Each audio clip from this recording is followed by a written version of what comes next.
চোখ ধাঁধানো রূপ, ভুবন রাঙানো হাসি আর দারুণ অভিনয় দক্ষতায় টলিউডের কোটি ভক্তের হৃদয়ে রাজত্ব করেছেন চিত্রনায়িকা পূর্ণিমা। শাস্তি কিংবা শুভার মতো সিনেমায় যেমন গভীর অভিনয়ে দর্শকদের মনে জায়গা করে নিয়েছেন, তেমনি মনের মাঝে তুমি ও হৃদয়ের কথা দিয়ে তৈরি করেছিলেন রোমান্টিক ইমেজের এক অনন্য ইতিহাস।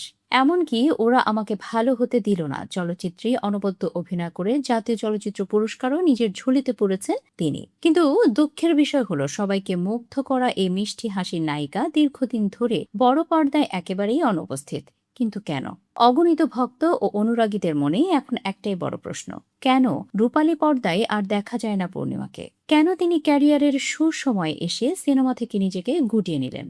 অবশেষে ভক্তদের সেই দীর্ঘদিনের অপেক্ষার অবসান ঘটিয়ে নিজের মনের কথা স্পষ্ট করেছেন এই অভিনেত্রী। পূর্ণিমা জানিয়েছেন তিনি এখনো সিনেমায় অভিনয় করতে চান এবং বড় পর্দায় ফেরার ইচ্ছে তার শতভাগ রয়েছে। তার ভাষ্যমতে আজ তিনি যা কিছু অর্জন করেছেন তার সবই পেয়েছেন এই চলচ্চিত্র অঙ্গন থেকে। তবে সিনেমায় ফেরার সুযোগ থাকলেও কেন ফিরছেন না পূর্ণিমা, সেখানে রয়েছে এক বড় বাস্তবতা। পূর্ণিমা জানান নিয়মিতই তার কাছে নতুন নতুন সিনেমার প্রস্তাব আসে, কিন্তু স্ক্রিপ্ট বা গল্প পড়ে তিনি মন থেকে সায় পাচ্ছেন না। এমন কোনো গল্প বা চরিত্র তিনি খুঁজে পাচ্ছেন না যা তাকে কনভিন্স বা মন থেকে অনুপ্রাণিত করতে পারে।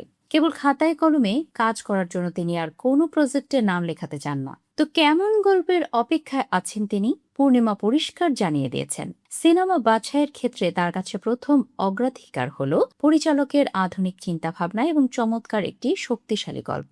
তিনি আরও মনে করিয়ে দেন, দর্শকরা তাকে সবসময় রোমান্টিক, সুন্দরী ও পরিপাটি লুকে দেখতে অভ্যস্ত। তাই সেরকম এক দুর্দান্ত গল্প, ভালো পরিচালকের সঠিক মেলবন্ধন ঘটলেই আবারও বড় পর্দা কাঁপাতে ফিরবেন তিনি।